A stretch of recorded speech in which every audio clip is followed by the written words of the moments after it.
जय हिंद, जय भारत। कैसे हैं आप लोग? मैं आशा करता हूं आप सब खुश होंगे, मस्त होंगे, स्वस्थ होंगे और एक बार फिर आपके सामने उपस्थित हुए हैं। और आज हम केमिस्ट्री में क्लास 10th में आपको जो है फर्स्ट चैप्टर रासायनिक अभिक्रिया में आपको हम आगे पढ़ाएंगे। आपको हमने एक वीडियो में हमने भौतिक एवं रासायनिक परिवर्तन के बारे में बताया या रासायनिक अभिक्रिया में इंट्रोडक्शन के बारे में बताया था। अब रासायनिक अभिक्रिया किसे कहते हैं इसके बारे में हम आज बताएंगे आपको। तो चलिए हेडिंग डालते हैं, रासायनिक अभिक्रिया।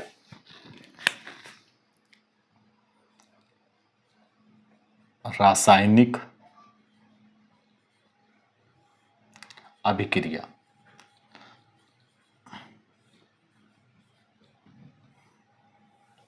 तो इसके पहले हमने स्टार्टिंग में आपको बताया था कि जितनी भी रासायनिक अभिक्रियाएं होती हैं वो कैसे होती हैं। तो किसी भी पदार्थ में रासायनिक परिवर्तन होता है और रासायनिक परिवर्तन के पश्चात किसी भी पदार्थ के आंतरिक गुण में परिवर्तन हो जाता है और उस परिवर्तन को ही हम अभिक्रिया कहते हैं। ठीक है, और उसे ही हम रासायनिक अभिक्रिया कहते हैं। तो आज हम रासायनिक अभिक्रिया के बारे में बताएंगे। तो क्या है, तो देखिए रासायनिक अभिक्रिया क्या होती है। तो दो या दो से अधिक पदार्थ में उपस्थित जो तत्व होते हैं या परमाणु जो होते हैं वो पुनर्व्यवस्थित होकर नए गुण वाला नया पदार्थ बनाते हैं, तो उसे रासायनिक अभिक्रिया कहते हैं। दो या दो से अधिक पदार्थ में उपस्थित तत्व या परमाणु पुनर्व्यवस्थित होकर, ठीक है, पुनर्व्यवस्थित होकर नए गुण वाला नए पदार्थ का निर्माण करते हैं, तो इसे रासायनिक अभिक्रिया कहते हैं। जैसे हम आपको समझाते हैं, आपका N2 + 3H2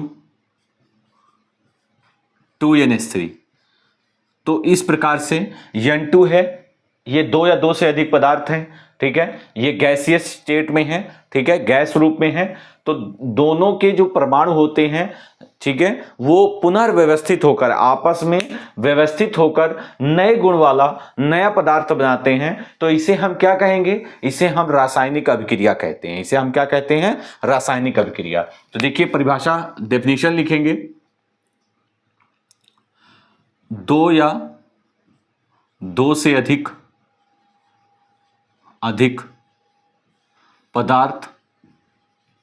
पदार्थों के परमाणु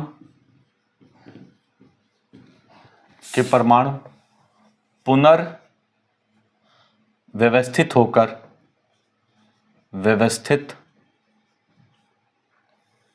होकर नए गुण वाला नया पदार्थ बनाते हैं, उसे रासायनिक अभिक्रिया कहते हैं। उसे रासायनिक अभिक्रिया कहते हैं।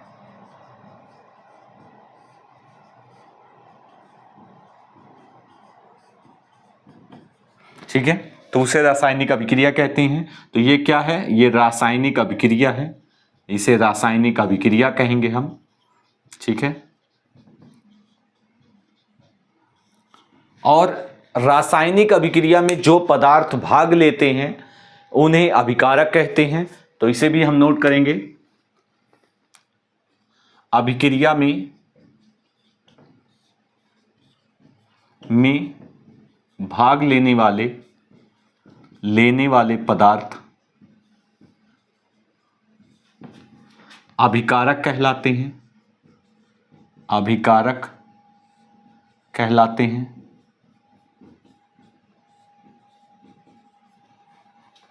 तथा बनने वाले नए पदार्थ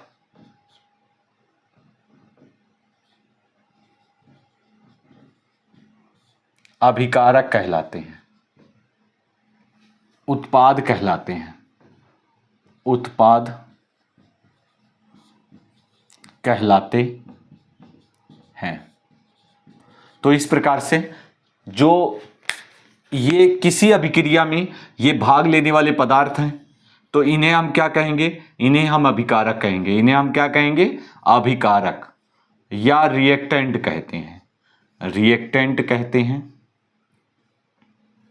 अभिकारक या रिएक्टेंट कहते हैं। ठीक है, और ये क्या कहलाएंगे, ये आपका प्रोडक्ट कहलाएगा, ये प्रोडक्ट है, इसे प्रोडक्ट कहते हैं। ये आपके रिएक्टेंट हैं और ये क्या है, प्रोडक्ट या उत्पाद कहते हैं। इन्हें क्या कहते हैं, उत्पाद कहते हैं।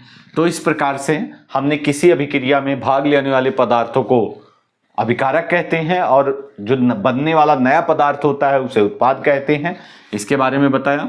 ठीक है, अब इस प्रकार से हमने रासायनिक अभिक्रिया और रासायनिक अभिक्रिया को उदाहरण के माध्यम से समझाने का प्रयास किया। ठीक है, और इसे हम क्या कहते हैं, इसे हम रासायनिक समीकरण कहते हैं। इसे हम क्या कहते हैं, रासायनिक समीकरण। तो देखिए कभी कभी पूछा जाता है रासायनिक समीकरण किसे कहते हैं। तो ये तो हमने रासायनिक अभिक्रिया के बारे में बताया कि जब दो या दो से अधिक पदार्थों के परमाणु पुनर्व्यवस्थित होकर नए पदार्थ का निर्माण करेंगे, नए गुण वाले पदार्थ का निर्माण करेंगे, तो उसे हम अभिक्रिया कहते हैं, रासायनिक अभिक्रिया कहते हैं। और इन पदार्थों को हम प्रतीकों के माध्यम से प्रदर्शित करते हैं। तो जिन पदार्थों को हम प्रतीकों के माध्यम से प्रदर्शित करते हैं, ठीक है, उसकी पुनर्व्यवस्थित होने की क्रिया को हम प्रतीकों के माध्यम से प्रदर्शित करते हैं, तो उसे हम रासायनिक समीकरण कहते हैं। तो चलिए रासायनिक समीकरण में हम आपको बताएंगे। ठीक है, रासायनिक समीकरण किसे कहते हैं, जब किसी अभिक्रिया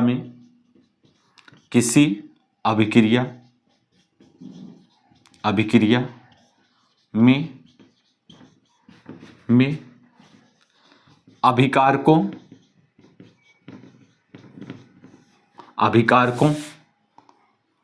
तथा उत्पादों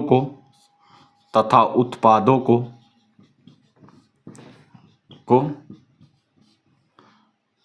प्रतीकों के माध्यम से प्रदर्शित करते हैं।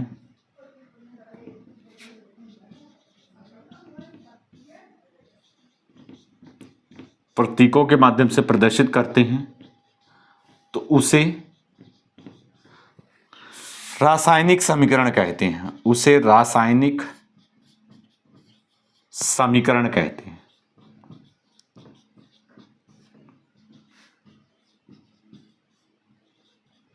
तो इस प्रकार से ये क्या है, ये रासायनिक समीकरण है।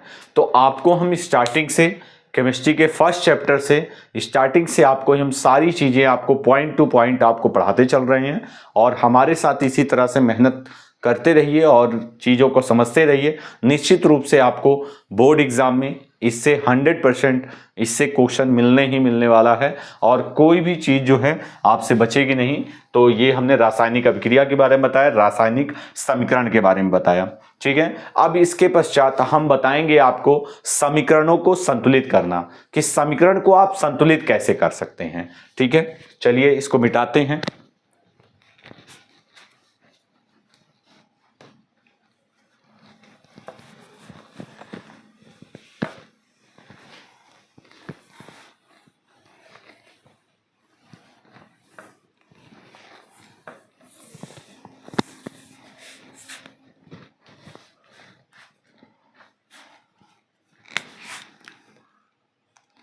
समीकरणों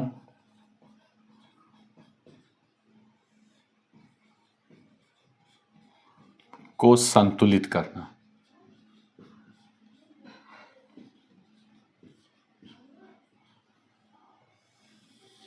समीकरणों को देखिए संतुलित कैसे किया जाता है। किसी भी रासायनिक अभिक्रिया में अभिकारक में उपस्थित जितने परमाणु होते हैं और उत्पादों में जितने परमाणु होते हैं उनकी संख्या बराबर होनी चाहिए। अगर किसी रासायनिक अभिक्रिया में अभिकारकों में परमाणुओं की संख्याएं और उत्पादों में परमाणुओं की संख्याएं बराबर होंगी, तो उसे हम उस समीकरण को हम संतुलित रासायनिक समीकरण कहेंगे। ठीक है, तो हम इसमें आपको बताएंगे किसी रासायनिक अभिक्रिया में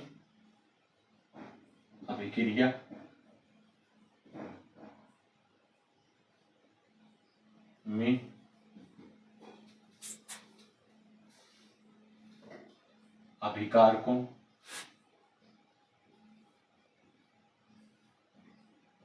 में कुल परमाणुओं की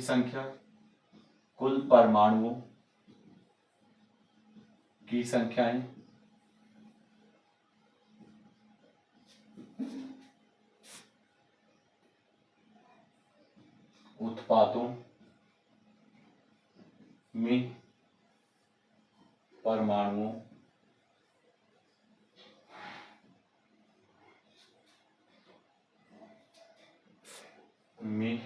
उत्पादों में परमाणुओं की कुल संख्याएं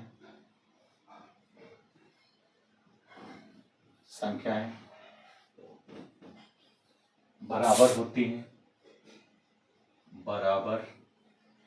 होती हैं तो उसे संतुलित रासायनिक समीकरण कहते हैं।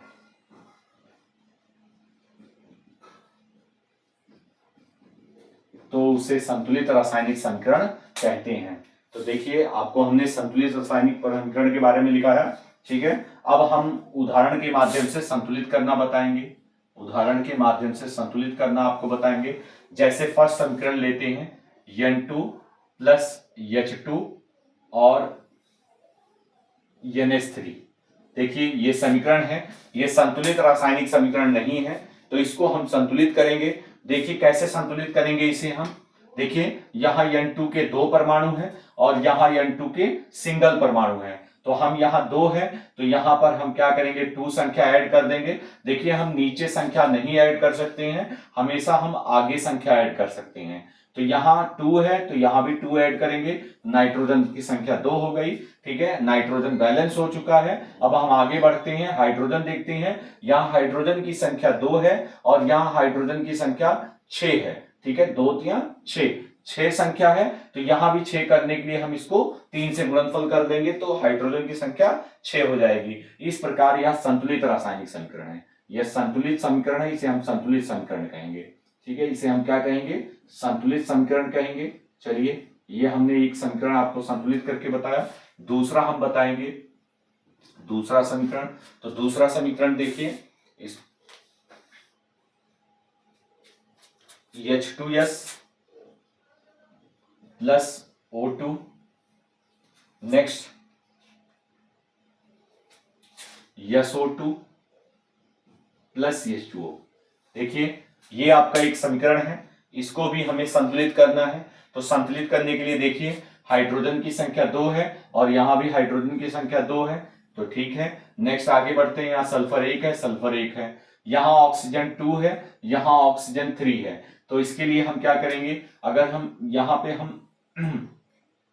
यहाँ 2 है यहाँ 3 है, तो हम यहाँ 3 नहीं कर सकते हैं, 2 करके हम 4 कर सकते हैं। यहाँ 4 हुआ है तो यहाँ भी 4 करने के लिए हम यहाँ क्या कर देंगे 2 कर देंगे। तो ये ऑक्सीजन 2 थे और यहाँ भी ऑक्सीजन 2 4 हो गया, 4 ऑक्सीजन। अब यहाँ हाइड्रोजन कितना हो गया 4 हो गया है, तो यहाँ पर भी हम 2 करेंगे। जब यहाँ 2 करेंगे तो यहाँ भी हमें 2 करना पड़ेगा, क्योंकि हाइड्रोजन तो 4 हो गए लेकिन सल्फर की संख्या 2 हो गई। तो यहाँ भी सल्फर की संख्या 2 करने के लिए हम यहाँ 2 ऐड करेंगे। अब देखिए यहाँ ऑक्सीजन की संख्या 4 और यहाँ 2 6, यहाँ 6 हाइड्रोजन है, तो यहाँ 6 करने के लिए हम क्या करेंगे, यहाँ हम 3 ऐड कर देंगे, 2 की बजाय 3 ऐड करेंगे। तो इस प्रकार से ये संतुलित रासायनिक समीकरण है।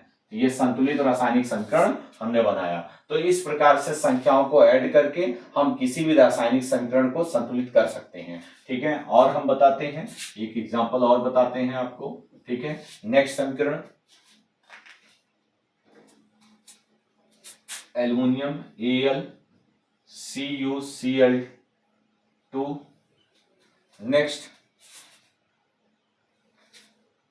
AlCl3 plus Cu।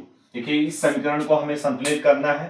तो देखिए यहाँ एल्युमिनियम का सिंगल परमाणु है, यहां भी सिंगल परमाणु है, ठीक है, तो बैलेंस है। यहाँ कॉपर का सिंगल परमाणु, यहां भी सिंगल है, ये भी बैलेंस है। यहाँ क्लोरीन के 2 परमाणु हैं, यहाँ क्लोरीन के 3 परमाणु हैं। तो देखिए यहाँ 3 है, तो यहां भी हमें 3 करने के लिए हम 1 ऐड नहीं कर सकते, हम सीधे 2 ऐड कर सकते हैं। तो यहाँ हम 2 करेंगे, तो 2 करने पर कॉपर की भी संख्या 2 हो जाएगी। देखिए क्लोरीन की संख्या 4 हो गई, यहाँ 3 है, ठीक है, तो यहाँ 2 हम करेंगे तो 6 हो जाएगा। चूंकि यहाँ 4 था, यहाँ 3 है, तो एक संख्या हम नहीं बढ़ा सकते, हम केवल 2 बढ़ा सकते हैं, एक से ज्यादा बढ़ा सकते हैं। तो 2 बढ़ाएंगे तो यहाँ 6 संख्या हो जाएगी, इसके लिए हमें यहाँ 3 करना होगा। तो ये 6 संख्या क्लोरीन की हो गई है, 3 दूनी 6 और 3 दूनी 6।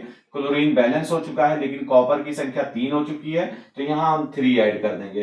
तो इस प्रकार से देखिए कॉपर की संख्या 3 और यहां भी कॉपर की संख्या 3 हो गई है परमाणु की, और एल्युमिनियम यहां 2 है, तो यहां भी हम 2 कर लेंगे। तो इस प्रकार से ये भी समीकरण देखिए संतुलित हो गया है। तो आप ये जान लीजिए कि संख्याओं को हम आगे ऐड कर सकते हैं, हम नीचे ऐड नहीं कर सकते। जैसे यहाँ नीचे है तो 3 या 2 ऐड हम नहीं कर सकते, ठीक है। इस प्रकार से ये भी संतुलित समीकरण है। ये भी क्या है, ये भी संतुलित समीकरण है, ठीक है। हमने संतुलित किया समीकरण को, ठीक है, इस प्रकार से, ठीक है।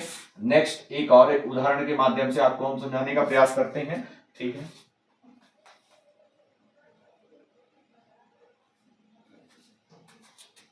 KNO3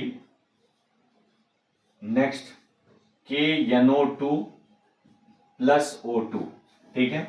तो ये इस प्रकार से ये आपका समीकरण है, ठीक है। ये समीकरण को भी संतुलित करना है। तो यहाँ पोटेशियम का सिंगल परमाणु है, यहाँ भी सिंगल परमाणु है, ठीक है। आगे बढ़ते हैं, नाइट्रोजन का सिंगल परमाणु, नाइट्रोजन का, और यहाँ O3 है, यहाँ O4 है। तो यहाँ हमने कहा कि एक संख्या नहीं ऐड कर सकते, एक से ज्यादा 2 संख्या ऐड कर सकते हैं, 3 ऐड कर सकते हैं। तो ये 6 संख्या हो जाएगी। और यहाँ कितनी संख्या है, यहाँ आपकी संख्या है 2 2 4, तो यहाँ 6 है, तो यहाँ भी हम 2 बढ़ा देंगे, ठीक है। तो जब 2 बढ़ाएंगे, 2 हमने यहाँ इसलिए बढ़ाया क्योंकि यहाँ पोटेशियम की संख्या 2 बढ़ी थी, तो इसलिए हमने यहाँ पर भी 2 बढ़ाया। अब पोटेशियम भी 2 है, नाइट्रोजन भी 2 है, और ऑक्सीजन 6 है, ऑक्सीजन भी 6 संख्या है। लीजिए बैलेंस हो चुका है समीकरण, ये भी समीकरण संतुलित हो चुका है, ठीक है। सारे एटम जो है, सारे परमाणु संतुलित हैं, ठीक है। लीजिए संतुलित रासायनिक समीकरण है। एक और बताते हैं आपको उदाहरण के माध्यम से।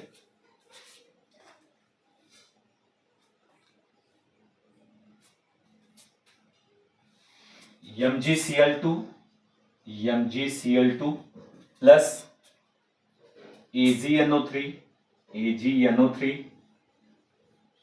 Next MgNO2 plus AgCl। देखिए ये आपका रिएक्शन है, इस रिएक्शन को भी हम संतुलित करना आपको बताएंगे, ठीक है। तो जैसे यहां देखिए Mg सिंगल एटम है, यहां भी Mg सिंगल एटम है, NO3 सिंगल है, तो यहां भी NO3 सिंगल है। Cl2 है, यहाँ Cl2 है, यहाँ Cl है ओनली, तो यहां हम 2 संख्या करेंगे, क्योंकि Cl2 है तो यहां हम 2 करेंगे। हम बीच में संख्या ऐड नहीं कर सकते, ठीक है, हम बीच में संख्या ऐड नहीं कर सकते, हमेशा आगे संख्या ऐड करेंगे। तो जब 2 करेंगे तो Ag की संख्या 2 हो जाएगी, तो यहां हमें 2 करना पड़ेगा, क्योंकि Ag की संख्या 2 है, तो यहां भी हमें 2 ऐड करना पड़ेगा। तो Ag की संख्या भी 2 हो गई, लेकिन NO3 की संख्या कितनी हो गई, 2 हो गई है, तो हमें NO3 की संख्या 2 करने के लिए यहां भी 2 ऐड करना पड़ेगा। जब यहां ऐड करेंगे तो यहां भी हमें 2 ऐड करना पड़ेगा, तो Mg की संख्या 2 हो गई। अब देखिए Cl कितना हो गया, 4 Cl हो गया। यहाँ कितने Cl हैं, यहाँ 2 Cl हैं, तो और यहाँ पर जो है आपके 2 Ag है। तो देखिए इसको बैलेंस करने के लिए हम क्या कर सकते हैं, 4 और यहाँ पे 2 है, तो हम क्या करेंगे, ये गलत लग रहा है,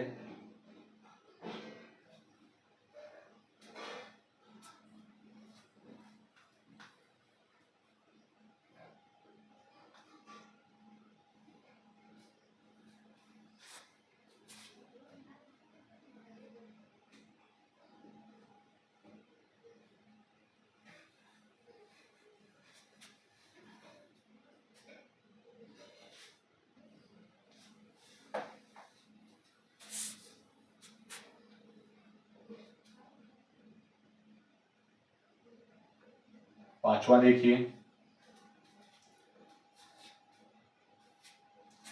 BaCl2 K2SO4 BaSO4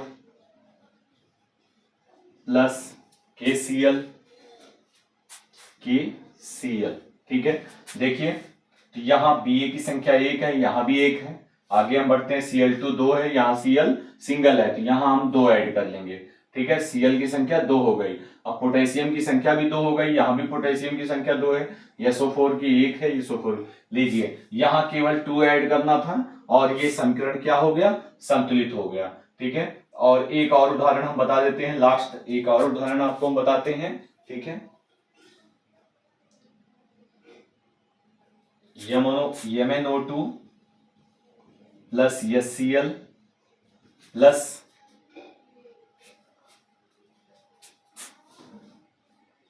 MnCl2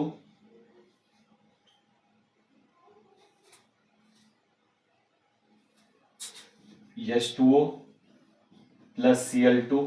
देखिए MnO2 plus HCl, MnCl2 plus H2O plus Cl2। देखिए इसको भी हमें संतुलित करना है।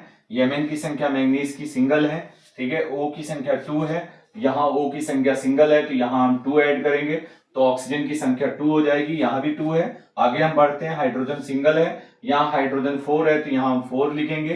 ठीक है, और यहाँ Cl2 है, तो यहाँ भी Cl2 है, 4Cl है। देखिए ये संतुलित हो गया। Mn सिंगल है, O2 और यहाँ पे O2 है, ठीक है, 4 हाइड्रोजन, तो 2 2 4 4 हाइड्रोजन, और Cl2 4Cl है, यहाँ भी 4Cl है। लीजिए ये भी समीकरण क्या हो गया, संतुलित हो गया है। तो इस प्रकार आप जान लीजिए समीकरणों को संतुलित इस प्रकार से किया जाता है, बहुत ही आसान तरीके से।